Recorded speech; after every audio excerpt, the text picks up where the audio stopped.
Bonjour à tous. Morning, everybody.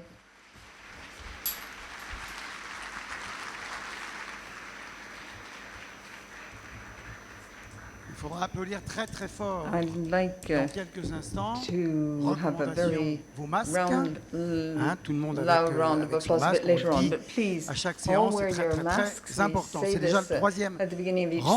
rendez-vous. It's very important. C'est comme ça This qu'on is the appelle ce third get moment together, the qui peut s'appeler en rendezvous. anglais masterclass It can be called a ou leçon de masterclass in cinéma. English. Et en général, on avait remarqué que chaque fois quand on And appelait ça we leçon de noted cinéma, that when we tous call ceux this qui a arrivaient en disant « je masterclass, n'ai aucune leçon à donner ». the person who Et invites on says, I préfère have dire no lesson to rendez-vous, give. parce que So ça we can say correspond bien rendezvous in French. avec l'esprit dans lequel Because that matches on the veut spirit aussi that we présenter le seek. Festival de Cannes. Il y a des films, il y a la There are compétition, il y a films beaucoup de in choses. Cannes, there's the Mais c'est aussi un competition, festival de cinéma, un but it's also a festival cinema culturel. festival, Et a c'est important cultural de vous permettre festival. de rencontrer And it's les important to stars, enable les you to artistes meet qui sont ici stars, et ô combien, artists who are here, quelqu'un comme Matt Damon, qui est like quelqu'un, Matt et vous Damon. savez que vous êtes venu voir Matt Damon, qui est quelqu'un d'extrêmement rare. Moi, je He's regrette même de ne extremely pas rare. rester parce que j'adorerais I would love l'écouter parler. to listen to him talk. Et Unfortunately, il a I cannot accepté, il est en stay. compétition, il est en sélection officielle avec He's in the Stillwater, official, le selection film réalisé with par Tom Stillwater, McCarthy qui a eu un shot grand by Tom McCarthy, succès which was hier, film tremendously particulier successful parce que tourné yesterday. en grande partie en It France, was largely à shot Marseille. in France, Je in voudrais- Marseille. je voudrais remercier d'ailleurs Xavier Albert, je ne sais pas s'il est I'd par là. like to thank Mais Xavier Albert. I c'est don't le know whether patron he was d'Universal, here. He's the boss ici à of Paris, qui a Universal. beaucoup aidé, qui on a beaucoup he travaillé helped us a pour lot organiser tout ça. to Remercier toute organize l'équipe du this. festival, I'd like to Jennifer thank qui the accompagne festival team, également Jennifer, Matt Damon pour who's been modérer, accompanying Matt comme on Damon, dit, to pour le moderate, so to questionner, speak, pour to question mener him cette conversation. Je voudrais qu'on and accueille conduct celui que this vous connaissez, il est en bas des marches, vous le voyez sur conversation. Canal+. Il est le correspondant du He's festival the à Los correspondent of the Angeles. Merci festival d'accueillir in Los Didier Angeles. Alouche. Didier Alouche. Un peu plus fort, un peu plus fort. A Voilà. bit stronger, a bit stronger. A bit louder. Ça suffit. Pas trop, mais là vous êtes chaud. Vous êtes chaud avec You ready? les applaudissements. Alors With il your est temps, je vais applause. pas. Si je vais quand même dire, il est I'd venu à like to Cannes say aussi. he's come to Souvent, Cannes avec Steven several Soderbergh. times with La Steven dernière fois avec Soderbergh Liberace, c'est quand on a vu and Stillwater il y a others. déjà When we saw plusieurs mois Stillwater et several qu'on months espérait ago, que le film and when qui we va hoped sortir that the beaucoup film, bientôt, which will soon be released, attendre jusqu'à Cannes could wait 2021. until On Cannes, était heureux et we were very moi je le pleased. vois que de temps à autre, année après année, I il see est toujours le même. year Non, after il year, est he encore still mieux remains the same. He's année even après better année. as Il est each très year goes extraordinaire dans by. ce He's film. quite Il mène extraordinary sa in this carrière de film. 1 mètre. Il est aussi producteur, He's a producer, scénariste. Il a eu plein a de projets. On attend scriptwriter. aussi qu'il He's had fasse lots of ses films à projects. lui. Merci de lui faire He un wanted grand, to grand do his own triomphe. films as well. Matt Damon. A triumphant round of applause for Matt Damon, please. Posez les portables et applaudissez. Switch off your mobile phones and give him a round of applause.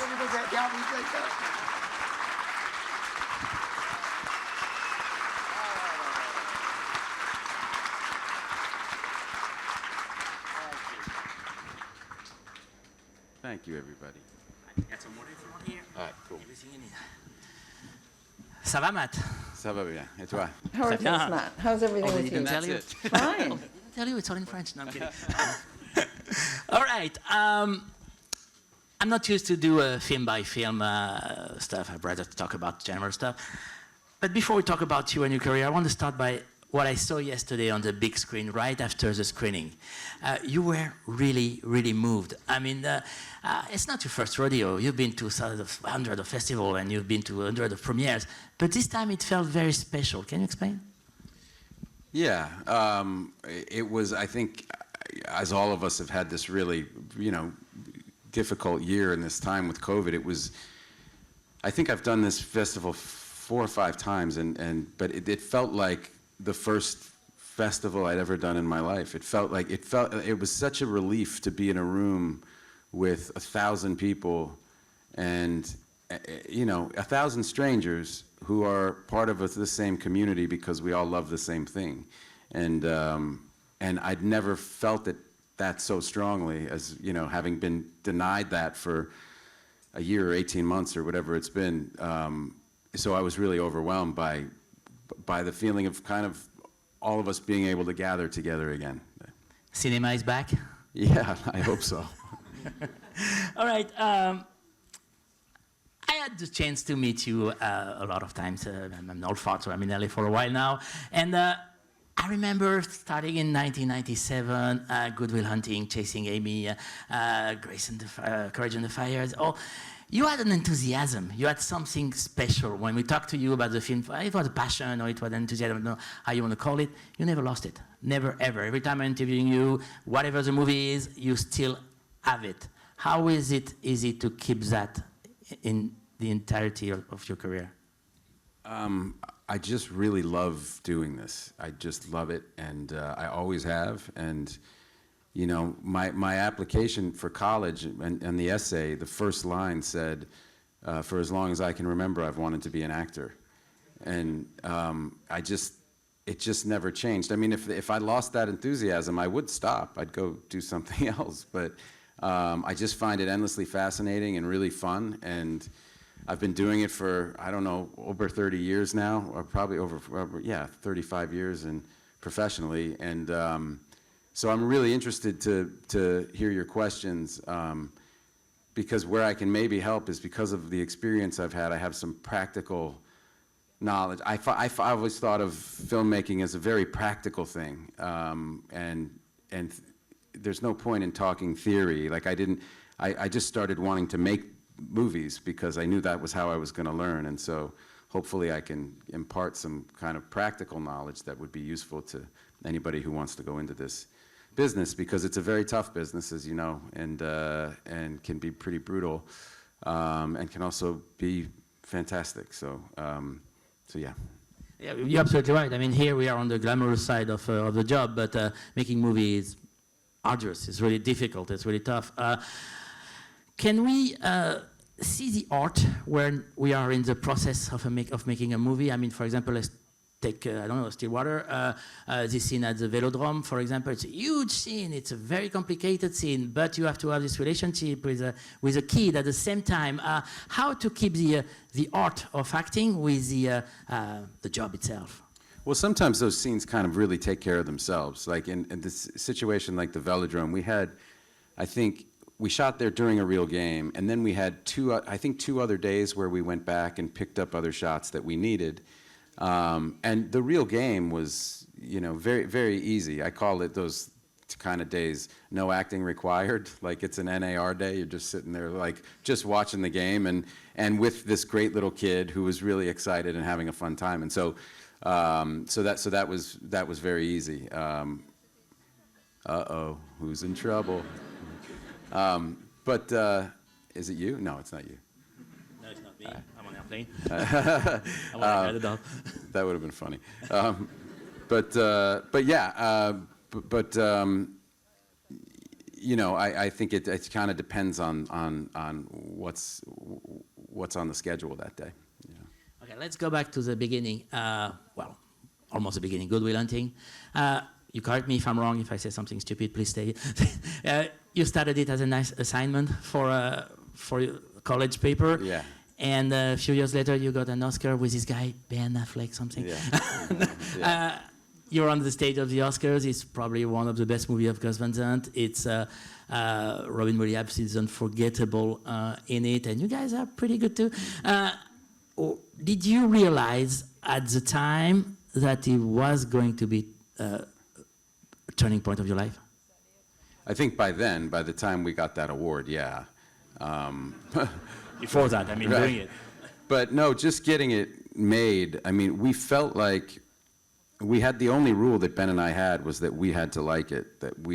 So every decision we made, and that's a piece of advice I could give, is that every decision we made for the absolute right creative reason. It's because we wanted to love it. And there was never any strategy or well, what if we did this so that could happen? And I do watch actors do that sometimes, or writers do that sometimes, and they try to fulfill a formula. They try to make what they think people want to see, rather than just making what they want to see, and trusting that other people would want to see that too. And so yeah, I think, you know, our lives changed drastically. In 1994, we sold that screenplay in November of 1994, and our lives were never the same. I mean, we it was more money than we'd ever.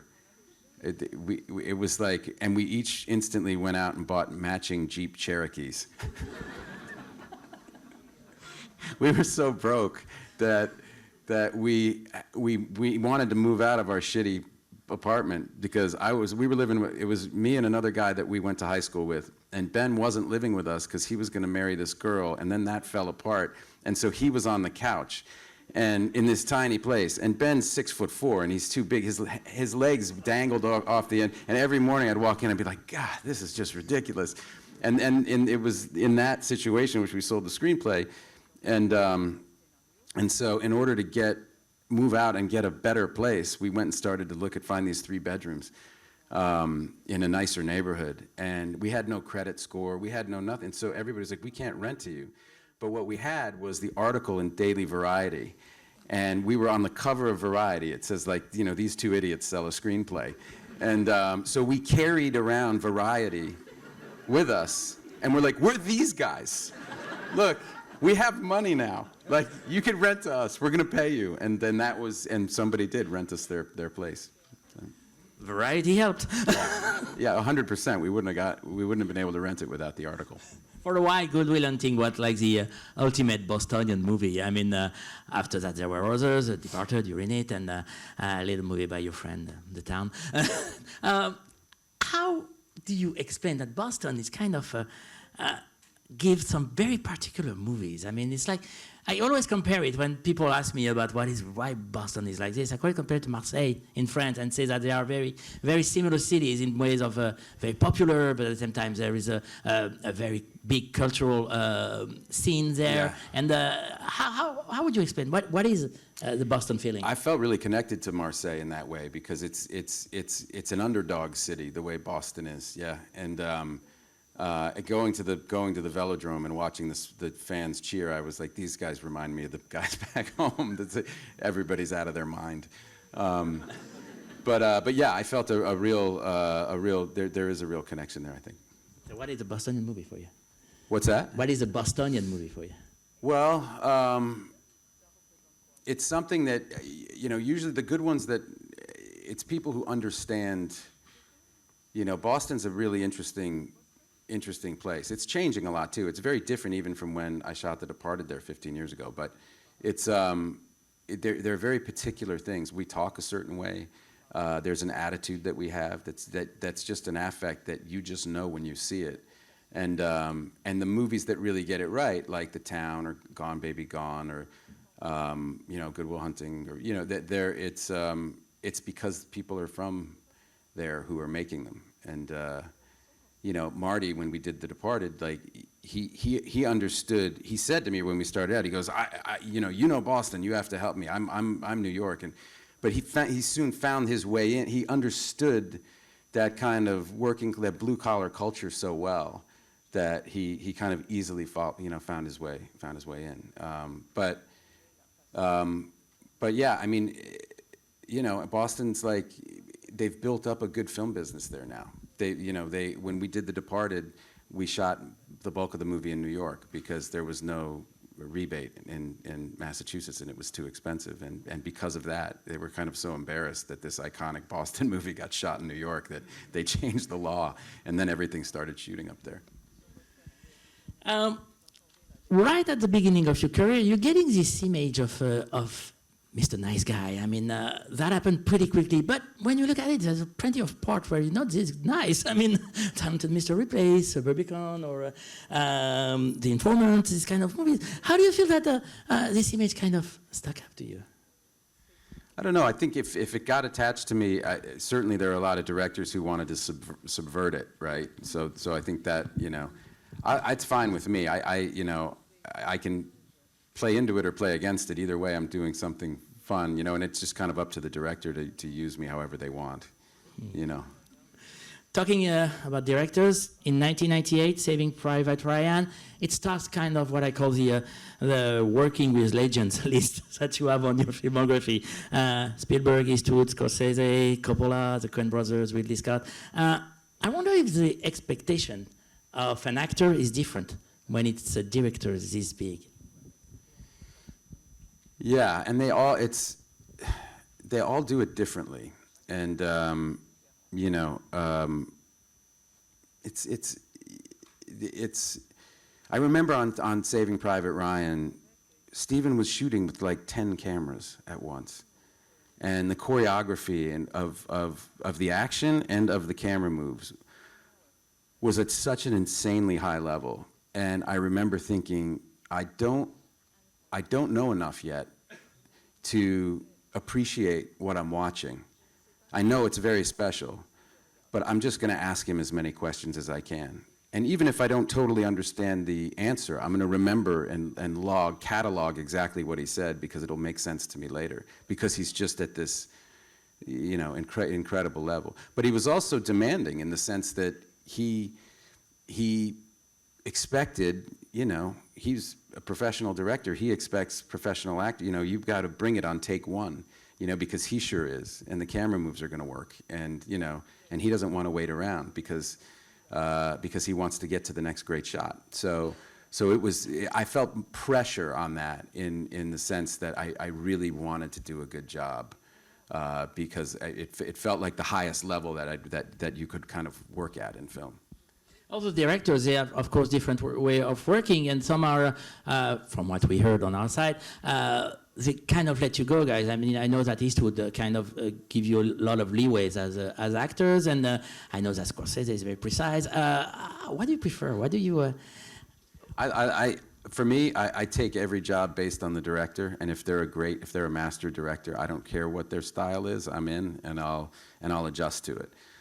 But it's a good lesson to be technically prepared, because you don't know exactly what you're going to get from the director or what demands they're going to ask of you, and it's a director's medium, so they are the boss, and you have to conform to what they want.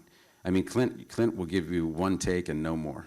The very first day I worked with him, and I've been working on this South African accent for 6 months, 8 hours a day. I mean, it is a very, very hard accent to do in the English language, and Movie is Invictus. What's that? I just said the movie is Invictus. Yeah. Oh, yes. Invictus was the movie, and I did the first take, and he goes, "Cut, print, move on," and I went, "Sorry, boss. Can I have one more?" And he just turns and he goes, "Why?" And he goes, "You want to waste everybody's time?" And I was like, "Nope. Guess we're moving on." Okay, you know, but you know, sometimes there are directors that will do. I mean, De Niro has been reported a lot. You know, he directed me in a movie called The Good Shepherd about 15 years ago, and he acted in the movie with me. And he's got this style of repetition that has been kind of reported on before, and it was fascinating to watch up close, because I once watched him he wanted to do a pickup shot of a close-up of his. So the camera was here, and he was sitting about where you are, about this distance, and I had my head right against the lens for his eye line. And back in those days when we shot film, the magazines were 11 minutes, and now it's digital, so it's all different. But every 11 minutes you would have to change the magazine. And Bob was trying to redo a chunk that was maybe a third of a page, like not a very big monologue. I sat there and watched him go through 4 magazines. So for 44 minutes, he said the same 7 lines over and over and over. And by the end, and I was sitting here, I wasn't saying anything, I was just here for his eye line. It didn't even sound like English to me. I didn't even understand. But he had the discipline to do that and then go back and search through it to get the exact moments that he wanted. And so that's a very different style, but you know, he would allow all of his actors to just do that repetition. Or maybe you take 3-4 lines and you just keep recycling them over and over and over again. And so sometimes you get directors who really will indulge a process like that. And there are plenty of ways for it to work. All of those things work, right? I mean, all those people have made great movies, and but stylistically they could be totally different. And they must like you, because they call you back again after that. I mean, you've made 6 or 7 movies with Steven Soderbergh. I think it's 9. It's 9 already, or something like that. Yeah, I didn't count the ones were unaccredited. Yeah. And I think 3 or 4 with George Clooney. Yep. Yeah. Something like that. Yeah. How does that help you? Is it a luxury to have like this faithfulness from the directors and? Well, it's, you know, if you become friends with somebody and you love their work, it's just you have a shorthand. It's just very easy to get. It's all problem solving, right? Every day you go to work and you're trying to figure out. You've got a scene to do. You're trying to figure out how should we stage it? Where should we? You know, how's this going to go? Where's the camera going to go? You know, and so just one after the next, you're just solving problems together. And if you like the people you're working with, why not work with them again? You know, we all feel lucky to be doing this job. So the only thing better than doing this job is doing it with your friends. Talking about Soderbergh, how does it feel to have been the star of the first ever sci-fi movie that became a documentary, Contagion? Yeah, what's incredible is how, I mean, and Scott Burns, our writer, just went and talked to experts. So when people were saying, we could never have predicted this, it's like, look at the movie. Like, he just asked questions, and it was eerie how similar it was, though, yeah. You know, I saw the movie in February, right before it happened, and the next day I went to buy toilet paper. I said I didn't want to stop movie by movie, but I'm going to make one exception. One I really, really love is Jerry, the Gus Van Sant movie with Casey. This is I think you like it, do you? It's probably one of the more independent movie I've ever seen in my life, in all the sense of the word. How was it? Just tell us about it. It was amazing. It was because Gus took out a mortgage on his house. Gus Van Sant was the director, to pay for the movie. It started out of a conversation that we were having about Gus's first movie, Malinoche. He said, we had a crew of 3. He said, it was me, it was a sound guy, and he said there was a kid who would go get us sandwiches when we were hungry, or water if we were thirsty. And he goes, and that was it. And then we made the movie, and he was talking about stripping down his crew after having made some bigger films for him. And so we had a discussion about how small a movie could we make. And I had read this article in the LA Times about these 2 guys who got lost in the desert, and they were best friends. And so Gus said, well, that's enough. We can go from there. And then we started to just discuss a kind of a basic skeleton for the movie and what it would look like, and then we improvised the whole thing. But Gus was really working with, you can see, you know, he did Elephant after Jerry, and you could see he wouldn't have gotten to Elephant without doing Jerry. A lot of those long shots, all natural light. You know, there was the late, great Harris Savitas, who was the cinematographer, and, you know, and we didn't have any lights on the truck. There was a one night scene where we're at a campfire, and Harris said to me, you're the cinematographer tonight. And he's like, these logs next to the fire, you have to keep putting them on so I can see Casey's face while he's talking. So, but it was really fun to strip everything down. Casey and I had just done Ocean's 11, which was a big movie with Steven Soderbergh. So to leave a production of that size and go to something so small. The crew we started shooting in Argentina, and we had these little cabins that were just in a little semicircle. And then there was one big cabin, which had 2 bedrooms, and the director lived in that house because, you know, all hail the director. So the rest of us were just in these little cabins, but all together, you know, 2 actors, and then just, I think, 6 or 7 crew and Gus. Yeah. It's interesting.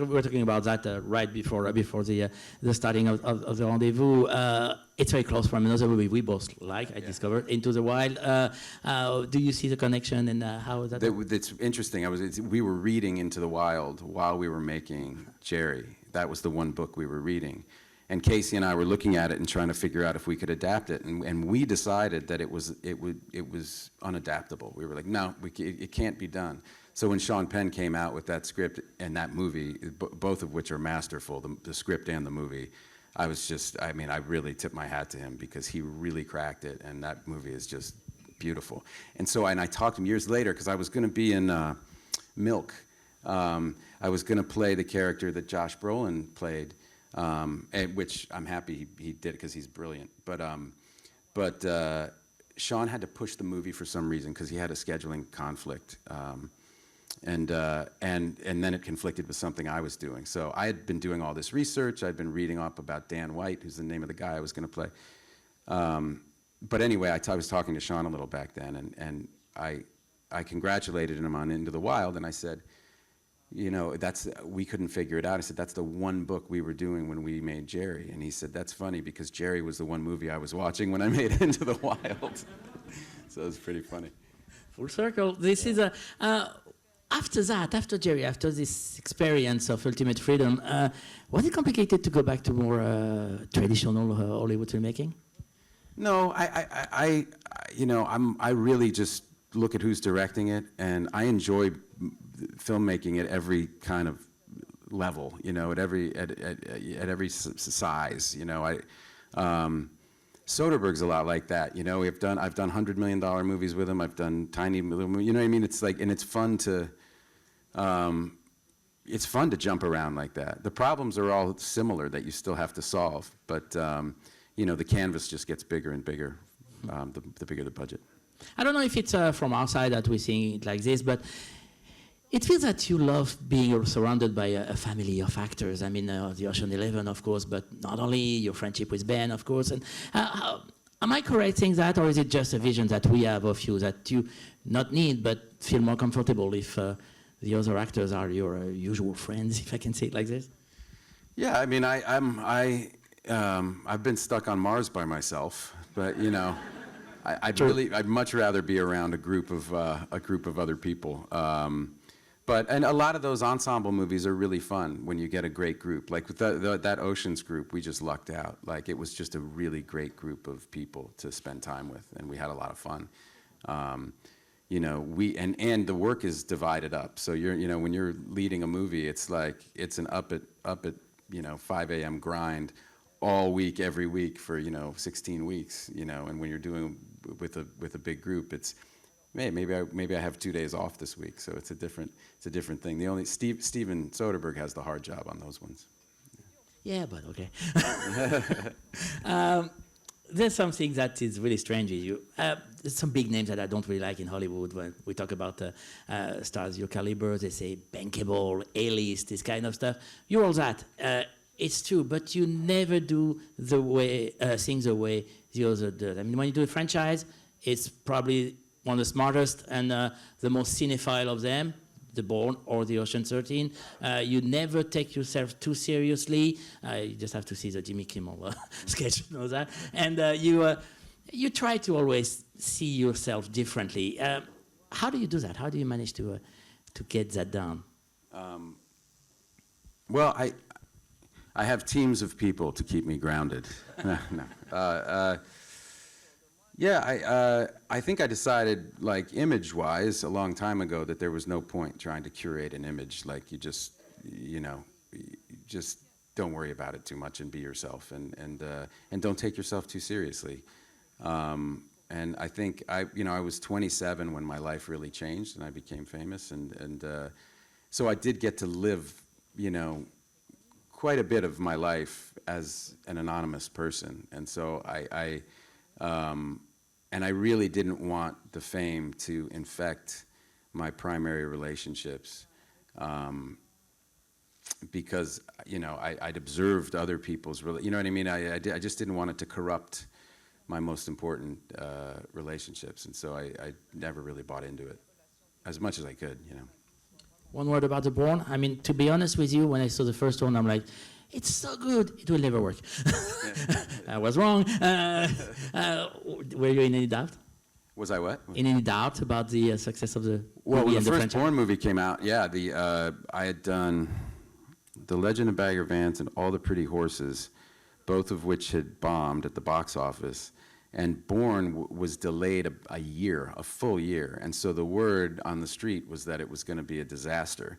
And the phone really stopped ringing for me. And for anybody who wants to be a filmmaker, it was a good lesson for me to not take things personally. It really is a business. And if your stuff isn't being watched and people don't, your phone just really does not ring, and so it was so I was like, well, maybe this is it. But I always had in the back of my mind that because I'm a writer, that I could, I'd written my way into a job out of total obscurity. So now people at least knew who I was, so I could write another movie and do that if people completely stopped offering me jobs. But then The Bourne Identity came out and did really well, and then that changed everything. I think it's the second one, the one where the scene where you fight a guy with a knife in a very small apartment. That's I do that in the third one. In The second one. Second one. Martin, yeah. I spoke with a friend of mine who was a DP. He said that this scene kind of changed everything in terms of how to show a fight in an action movie. Let's talk about techniques here. Let's talk about how you play this in Sabino, because the shots are really long, they're not very cut, and you have to be a stuntman, but you have to be an actor, you have to balance that. Yeah, let's talk about the techniques of this particular scene that is unbelievable. Yeah, and what was difficult about that scene, actually, is that Martin, who's a wonderful actor, who's in that scene with me, normally the way we do those fight scenes in the Bourne movies is that I'm paired with a stuntman, right, who's also an actor, right? So, like, in the first movie, I fight this guy, Nicky Nod was his name, and he was an actual kickboxer, a professional kickboxer. So it's like dancing. I mean, movie fights are more like dancing than an actual fight. It's the choreography is really specific because it has to be in exactly the right place for the camera to catch what you want the camera to catch. And so both people have to be moving together like dancers. And similarly to dancing, a great dancer can make an average dancer much better. And so a great fighter can make me look like Jason Bourne, right? And with that movie, with the second one, Martin is a great actor, and he, like me, is not a stunt guy and not a fighter. And so that fight was choreographed to be more brutal and more less technical. Because of that, it was just two guys like slamming up against the blinds and just trying to kind of choke each other to death. It was a much more kind of viscerally rough fight for that. The camera was here, in your face. That gave something very, very unique. With Ben Affleck, you created a production company, Pearl Street Picture. Pearl Street Productions. And you produced one of the best movies of the last 10 years, Manchester by the Sea. And why did you want to go into production? Yeah, Manchester by the Sea, please.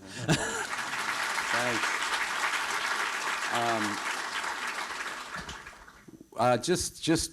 It gives us an opportunity to kind of look for books and look for material. We just wrote another movie that's coming out this year called The Last Duel, which was the Ridley Scott movie. The Ridley Scott movie, yeah.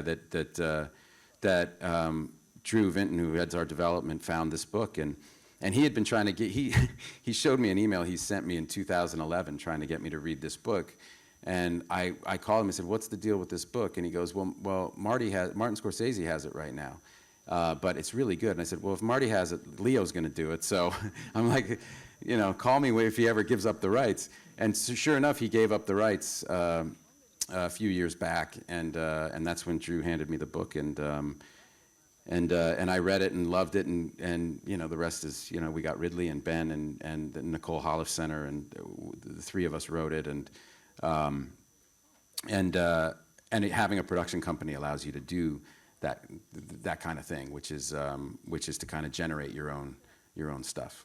It's a pretty socially aware company that you have. I mean, you were one of the first to include the inclusion rider in all your contracts to explain to the audience. Inclusion rider is like a way to assure gender and racial equality on the set and on the production. Why was it important for you? Well, when the Annenberg study that came out that Stacy Smith did was it was really shocking, like the lack of representation in our business, and we just want our business to reflect the country that we live in, right? To reflect the demographics. So it's like, what are we doing wrong, and how can we fix it? And one of the things they said was, the rider is a kind of way to codify awareness in a way, it's to get, say, a casting director when they see the word doctor, to cast a doctor in a small part, to not just assume that it would be a white man, and having that rider is enough for them to go like, stop and think before I automatically give this job away, right? And so the hope is that if people are paying attention to things like that, that our business will look the way our country looks, because that's how it should look. And if I have a position of power in the business, then I want to help make that happen, and that's how a lot of people feel. So it's, hopefully, we'll see. They're gonna keep doing these studies, and the data is the data. It won't lie. So we have to be accountable and see if it's working. A lot of people followed you after you announced it, and it's great.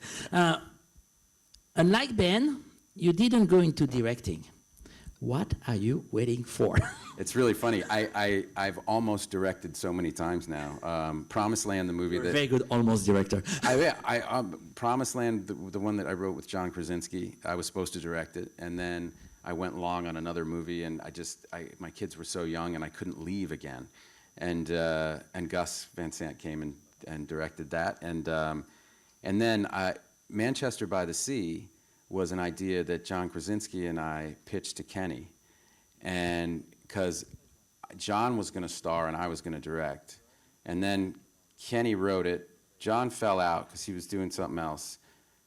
I read the script and I said, Kenny, you have to direct this movie. Like this is you. This is not an assignment. This has become your movie.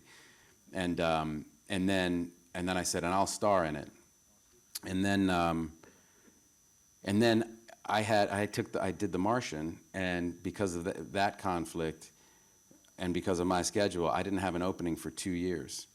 And Kenny said, well, I'm ready to go now. And I said, well, the only person I would ever give this role to, ever, is Casey. Because Casey and I and Kenny knew each other because Casey and I had done one of Kenny's plays in London. So we had this 20-year relationship with Kenny.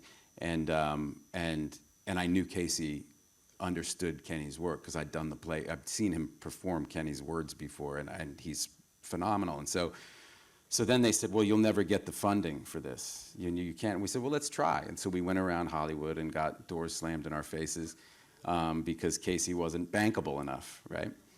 And then a producer, a young producer named Kimberly Stewart, who just literally, I mean, we walked into her office and she gave us all the financing for the movie, and it was just an incredibly brave thing to do, because that's not a commercial movie, right? But she basically risked her brand new company on us, and that's how the movies all get made in different ways, but that was how that one got made. It was a pretty unique way. Kenny is Kenny Lonergan for the director of Manchester by the Sea. Talking about financing and business, we're living in a new time for movie production and making movies and finding the money. The American movie we loved in Europe, the auteur movies, middle movie, is getting very, very difficult to finance. It's crazy that Universal, I mean, it's a miracle that they put the money in Stillwater. I mean, we don't see those movies anymore, and the one we love. Those movies, they go to platforms, they go to streamers. Is that a good thing or a bad thing? Look, if they're getting made, it's a good thing, right? And the economics of trying to make a kind of mid-range drama now are just so terrible. If you have a $25 million movie, you have to put that much into print and advertising, so that's $50 million. You split your money between the distributor and the exhibitor, so the people who own the movie theaters get half of the money. So that means if your cost is now at 50, you need to make $100 million just to break even. So when you have a story about two people sitting there talking, or a relationship that's falling apart, that's why Behind the Candelabra, we did it at HBO because we couldn't get funding from any studio, and that's what they told us. They said, we love you guys, we believe in you, we think the movie's gonna be great, but would I bet that it's going to make $100 million, and would I gamble $50 million on that assumption? It's just too much. That's because the DVD market is gone, and technology just erased the DVD, and that was a huge revenue stream for all of us, because you could afford for your movie to come out in a theater and not make everything back. It could make it partially back, and you'd know the DVD was coming along to kind of help fill the gap. And so once that went away, all of those movies went away from theaters, and so at least they are on platforms. At least they're getting made somewhere, I would say. But if I could give advice, I would only say to just look at where the money's coming from. Look at how movies are getting made and be as creative as you can. Like when we wrote Good Will Hunting, the reason, Ben and I were really interested in the story of these guys from this neighborhood. The reason there's this part for a therapist, and we didn't just write, because we only wanted to write parts for ourselves. But the reason there was all these other therapists was because Reservoir Dogs had come out a few years earlier, and we read that Harvey Keitel's participation in Reservoir Dogs got Quentin $500,000 or whatever he got because of Harvey's name was what made that movie. That's how it got made. And so we used to talk about Robin's role as our Harvey Keitel part. We said we have to write a part for an actor that's so good that we get a big movie star, and then we'll get the money and we can play the other parts. And so so you can get creative, there are ways. You just look at how movies are getting put together and how they're getting made, because there's always ways to find money if you get creative. I'm going to open the floor to questioning, but before I want to talk about Stillwater just a moment. This question is more compliment than the question itself. What you do with the character really is unbelievable. This guy is a roughneck. He has no subtleties at all. And little by little, the subtleties arrive, and he's changing, and slowly. And it's amazing to watch on screen. How did you get to that? Oh, thanks. It's a great script and a great director, and so those two things always help. But it's a very specific part of America, Stillwater, Oklahoma, and so going down there was and doing the research, meeting these roughnecks. These guys, they work on oil rigs in Oklahoma and Texas, and in that area, in that part of the country, and it's a backbreaking job, and so all of the performance was really informed by spending time with these guys. The clothes that I wear, it's these blue jeans, not those, because these ones have flame retardant on them, and they're like cardboard, which affects the way you walk. You've got, they all have a certain body type. They're all strong guys, but not like six-pack superhero guys. They're like they lift heavy shit all day long, and they're prone to kind of, they get the jobs out of high school, they go right to the oil fields, they get a lot of cash in their pocket, so that can lead down a path of drug and alcohol abuse. The guys we were palling around with were really great and really had their lives together. They were family men, and they were, they took us, to their house. One guy took us to his house for a barbecue, and his daughters, we pulled out a guitar and started playing church songs, and we had a great barbecue and drank some beer, and then went and shot shotguns. It's like very particular culture, and very different from how I grew up, but really welcoming and inform. And it really, that time down there really informed how Tom and I developed the character. All right. Est-ce qu'on a des questions? Do we have questions? You can ask a question in French. I can translate if you want. Qui a le micro? Ça va être plus facile. On va aller là-bas. Le monsieur, juste là. Voilà. On va venir, ne vous inquiétez pas. We have 4 hours. No, I'm kidding. Hello. I just wanted to ask you about the choices that you had to make in your film career. They say that there's a choice that you thought was very important, but looking back, that wasn't very important. And also there's a choice that you haven't thought that much, but looking back, it was very important. So I was wondering, in your film career, what is the choice you made that you thought was very important and had a very deep thought, realizing that it wasn't that much important?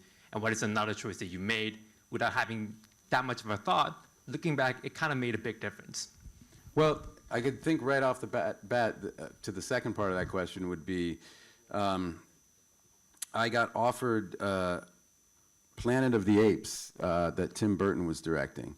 And I had already verbally committed to The Bourne Identity with Doug Liman, but kind of like, yeah, I think I want to do this. I hadn't. It was, but I was like, oh my God, I've been offered a Tim Burton movie, you know, and I was like, I can't, it's massive, it's Planet of the Apes. I looked at the artwork, I was like, this is gonna be amazing. And I was offered the Tim Burton movie, and then Steven Spielberg offered me a small part in Minority Report, which was another great script and great movie. It wasn't the Tom Cruise part, but it was another part. And Soderbergh offered me Ocean's 11. And so, for moral reasons, I said to Doug Liman, no, I've already committed to you. And in my mind, I thought, well, Planet of the Apes is going to be a big hit. So, but what are you going to do? And so I did The Bourne Identity and Ocean's 11, and that changed my career, definitely. Another time I made a moral decision was when I was offered a little movie called Avatar. I turned down, and I will go down in history as the person, because Jim Cameron called me, he offered me 10% of Avatar. Oh, God.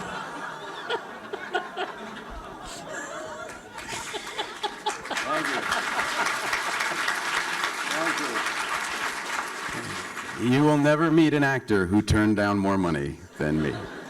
So, but I was in the middle of shooting The Bourne Ultimatum, and he wanted to shoot during our post-production, and we always needed more work in our post-production, and I needed to be around. I needed to be available to do more work in our post-production.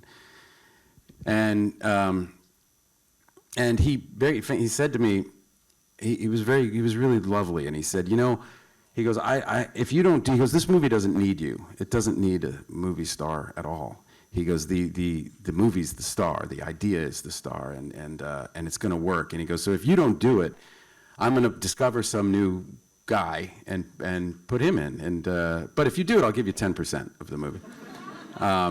And for moral reasons, again, I told him I couldn't walk away from this thing that I'd spent all these years doing, and he was really great about it. And he said, you know, he really celebrated that decision. So at least I got a pat on the back from Jim Cameron.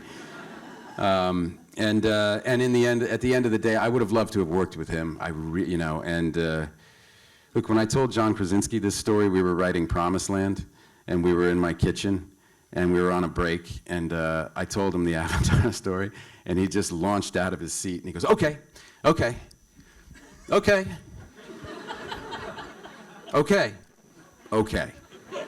He goes, you know, nothing in your life would be different if you'd done Avatar, except you and me would be having this conversation in space.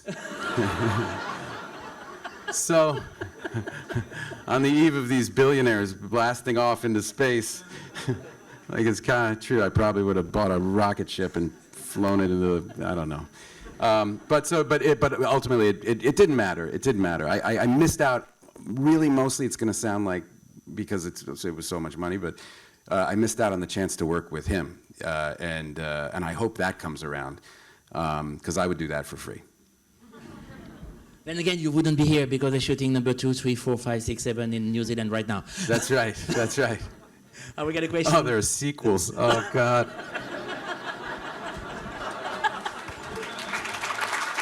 I'm so sorry.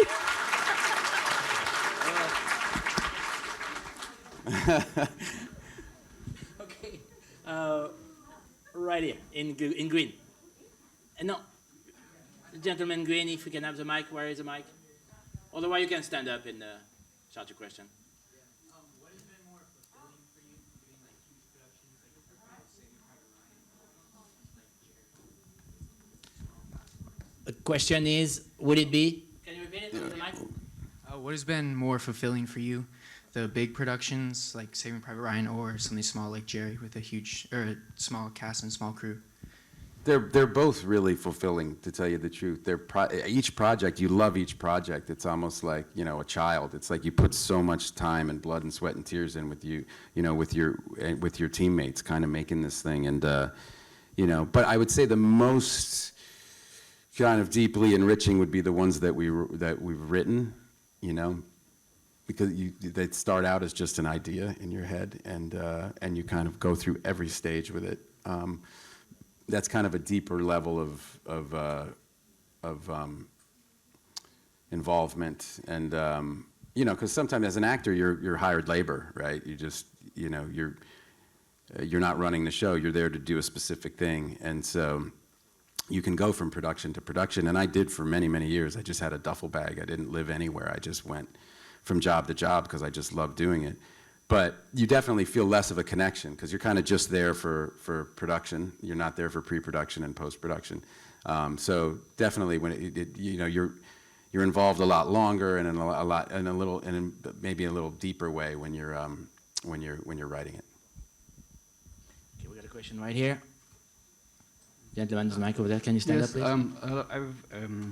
There's a scene in one of the Bourne films, I think second or third, when you run over the roofs in Tanger, and you snatch down towels from drying, and in the beginning one doesn't understand why you do it, and then you see you need it to get over the glass. How did you do that? That was a scene that stuck in my mind forever. I was so impressed and amazed by it. Thank you. Yeah, well, going back to the problem solving, as we were saying, we got up there on those roofs, and there is really that glass in, you know, to keep people from climbing over and breaking in. They have those shards of glass, and we had a whole roof running scene we had to do, and so we were like, well, how do we do this? And then.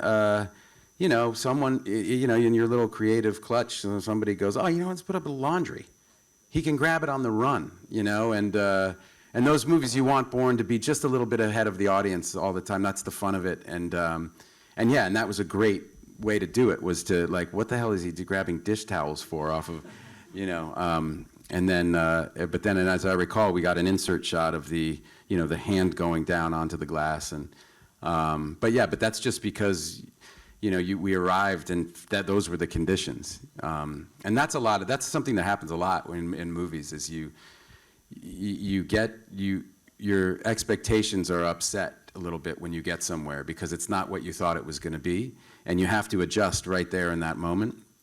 So as an actor, as a writer, you know, and so you can spend all this time making your plans, but you have to be ready to adjust really, really quickly.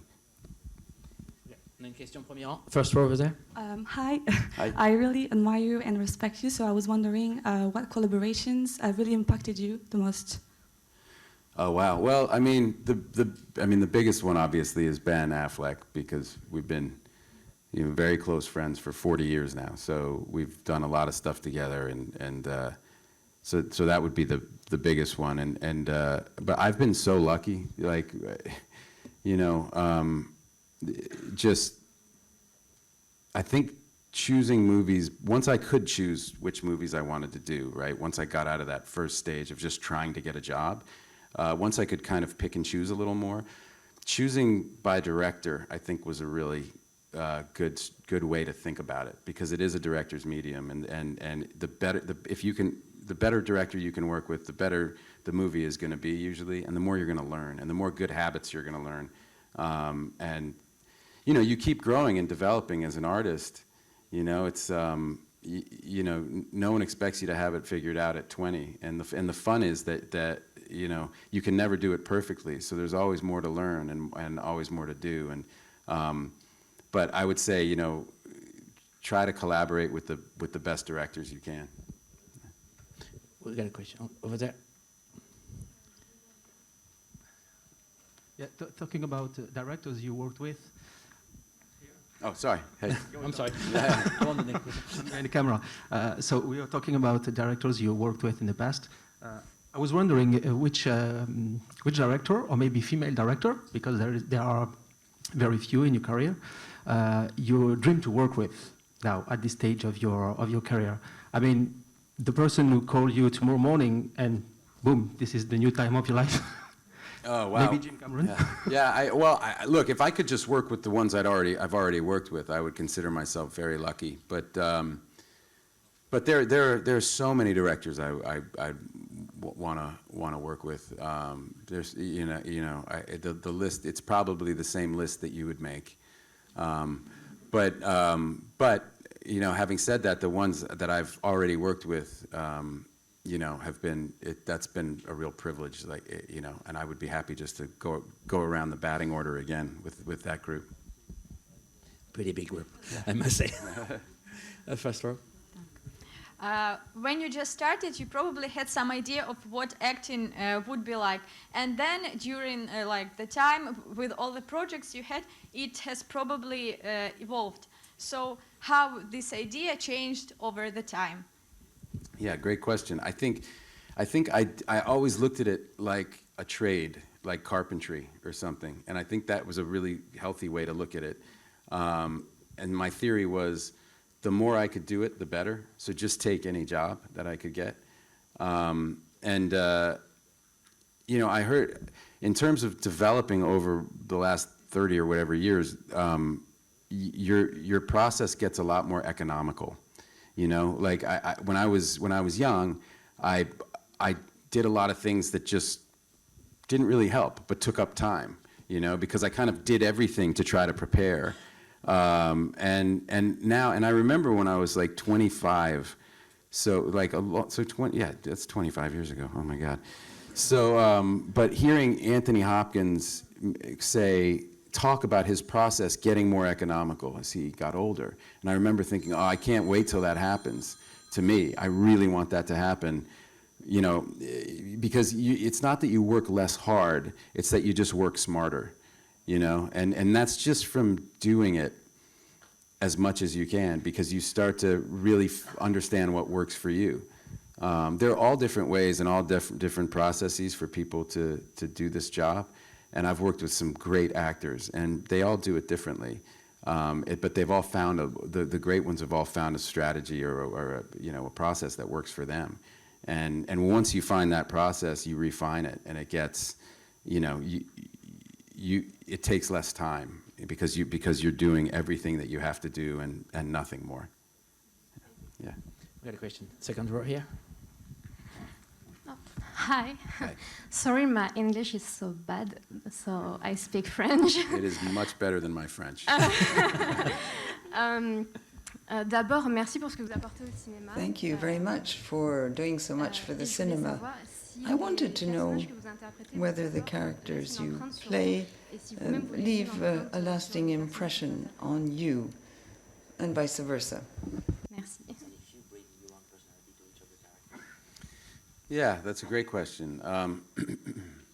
There was you're always bringing yourself into the character you're playing because you're using real emotion, and so that the character, for instance, this movie I just did, Stillwater, that guy looks differently than me. It's almost like you build him, right? You build him in pre-production, and I put on weight. I'm not sure how much, but I just wanted that body type, like beefy kind of, I walk differently, I talk very differently, I look different. There's a whole physical side to that kind of transformation, but internally, so it comes out as seeming like a different person, but the emotion is very real. It's not somebody else's emotion, it's mine. And that is another thing that has gotten a lot easier the older I get. Having children was a big part of that. I found that my emotions were much more available to me. I didn't have to try as hard. I didn't have to work as hard to get somewhere, whether that was joy or pain or anything I needed to do at work. That it felt like it was just there, and I just needed to relax, and it could come. And I think that was for me a product of having children, and it makes you much more, I think, fragile in a way. So yeah. Lady in the second row. Oh, I'm sorry. The gentleman here and then you. Sorry about that. Hi, Matt. Hi. Nathaniel, I've been a huge fan of yours for a long time, so it's such a pleasure to listen to you talk, and thank you so much for sharing your time with us. That's so gracious. Thank you, man. I've always been so impressed with how, even in genre cinema, you have such a subtlety that is quite rare with action stars like you. And I work in theater, and I was always curious, like, how do you see the difference? I know you've done some stage work, but not for a while. How do you see the difference between acting on stage and acting in film? I also loved in Stillwater Bill talking about the theater. Theater. And I was just curious to hear what you think about the theater, and if you're going to come back to it anytime soon. Okay, great. It's like there is and there isn't a difference. You know what I mean? Because it's the same thing. But it's a lot bigger. I remember when Casey and I haven't done a play since 2002 was this play that we did, the Kenny Lonergan play that we did in the West End. But it took some adjusting having done film because things are so much smaller. I mean, with film you really need to know like what the lenses are doing, right? You need to know how close the camera is. Ed Zwick, who directed me in Courage Under Fire 25 years ago, said an actor said to him on stage, he said, "On the stage I act with my whole body, and in movies my face is the stage and I act with my eyes." You know? So it's a matter of degrees, and it really can depend in film on the shot. In a wider shot, you might play it more like you would if you were doing a play in a theater this size, right? And in a close-up, you will totally re-gear it for that lens. So doing all of it is really helpful because you understand kind of innately how to bring it up and bring it down. And the director is there to tell you that too. You know, I'm not quite that's not coming through. I need to, and you can kind of gauge it like that. Yeah. Maybe you could do Avatar the stage adaptation. That's something we can write, and I feel like we can. There's an audience for that.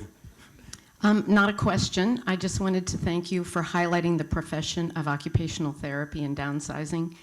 Little things like that have made a difference in my job as an occupational therapist. When I worked with kids and adults, they always wanted to know when Matt Damon was showing up, but it didn't happen. But it really did make a difference to be able to highlight that profession. It made a difference in my work. Oh, great. Thank That's you. wonderful. No, thank you. Thanks.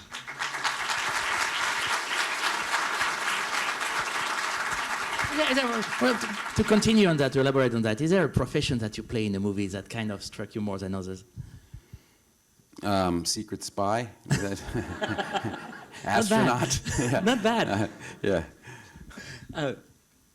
The lady in white and gray. Hi. I was wondering how you balance your professional life and your personal life, especially when your professional life and sometimes your personal life is so publicly on display. Yeah, good question. I don't, I think the media kind of gave up on me because I was so boring. But there was, I think, there isn't much kind of. Usually, what sells those magazines are like, sex and scandal, and everybody knows kind of. All right, well, he's married and a dad, and I've been relatively free of scandal too, so there's not really, it's not really worth their money to sit outside my house. They also know I'll wait them out. I'll sit in the house forever, But I have friends. Look, a lot of my friends are really, can't get out of the way of it, and it's not because I remember thinking that about Brad when watching the insanity around him, not because of him though. He's like a dude from Missouri.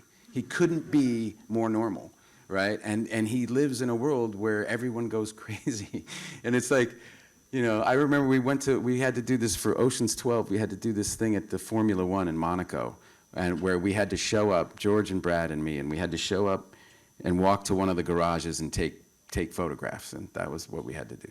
And for that, they were going to put Ocean's 12 on the side of the cars, which was like a billboard, like a really, like a good ad space for us, I guess. So we got off this boat, and we had to walk about a half mile to this garage where we were going to take this picture. And I literally have never seen anything like. I was with my wife. It was before we were married, but I held on to her like it was absolute madness. It was like this many people, but everyone with cameras and everybody going crazy and in a circle around Brad. And like to the point where like I got armbarred like 4 times by security, and I'm like, no, I'm with Brad. But my wife and I are like holding on to each other for dear life, and it's still like one of the most messed up things I've ever seen. And I looked at Brad at one point, and he pulled out this little Leica. He likes to take pictures, and he had this beautiful little Leica. And he was walking, like his pulse didn't go above 50. He was just walking and holding his camera up and taking pictures calmly of all the lunatics around him. Like he was just like he was going to the grocery store. And I just remember thinking, man, I couldn't do it. Like I'm just not built to do it. But he doesn't bring it on himself, you know what I mean? He doesn't court that. You know, he wants to be as private as he can be, but they just don't allow him to do it. So I feel very lucky because I feel like I got the best part of it where I get to do the work, which is all I really want, and I leave that other out, you know. Hi, I just want to ask a question about your schedule. In a way, you mentioned how you went from one job to the other when you started. I'm guessing you don't plan like 3 years ahead because you want to leave some openings for like if any cool projects come along and you want to jump on it. But how does the scheduling work? Yeah, so sometimes you do and sometimes you don't. It kind of depends. Sometimes movies have a real long runway and they know they're going to shoot, you know, like with the Oceans movies, for instance, because there were so many schedules, they would say a year in advance, next July, we're going to, you know what I mean? Everybody clear your schedule because we're going to do that. And you'd know that off in the middle distance you had this movie that you were going to do. But sometimes they come up really quickly. Sometimes they're replacement movies. I've replaced actors at the last minute.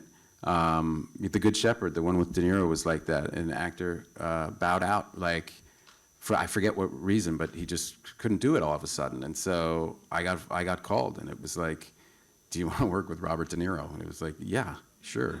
Like, when do we start? Like, in 2 weeks. That's great. That's plenty of time. So it can happen in you know, both ways. Okay, we have time for 2 more questions. We're going to take this one and one last one. Thank you again for taking your time to come talk to us. You're one of the biggest movie stars on the planet. This is one of the biggest film festivals on the planet. You said you've been here 4 or 5 times. I just wanted to know exactly, what does the Cannes Film Festival mean to you? Well, look, it's the most iconic festival in the world, and you know, I think it means something different this time, as we were saying before, because of what we've all been through the last year and a half, and so it's taken on a kind of a deeper meaning. It's always going to be the place that I remember as, you know, where I've gotten in big rooms with a bunch of people again, you know, and so it's taken on kind of an even deeper meaning. But no, it's an absolutely, like, it doesn't feel real. Like the experience of going up the carpet, and it's like it still feels like someone else's life, you know. Okay, last question, second row. Hello, so thank you very much for being here. It's great to hear you talk about your career. I wanted to know, how is working with directors who are also actors different from working with directors who are just directors? Great question. Yeah, because I've done that with De Niro and I've done that with George Clooney, and what really ends up happening is they, you know, it's really too much responsibility for someone to direct and act, but oftentimes we're asked to do it because in order to get the movie made, you know, you can hire yourself really cheaply. And, you know, so usually when George or Ben or you know, an actor is acting in a movie, you can guarantee they're doing it for free, you know, which helps their budget and helps their movie get made. But what they'll often do is look to you, because if you're in the scene with them, you're right there with them and you're watching, and they can't be watching themselves, or you know, it can't quite work. So you know, so George would oftentimes do a scene and then apologize to the whole crew and go and watch it, you know. But he'd also turn to us and say, well, you know, and you know, like when you've seen it enough, you go, that was really good, you know, you don't need to do it again, trust me. And if they trust you, then you know, it's kind of like you're directing them a little bit in those moments. Okay, this is all the time I have. We have. Please, big applause for Monsieur Matt Damon. Thanks, guys. Thank you. Thanks a lot.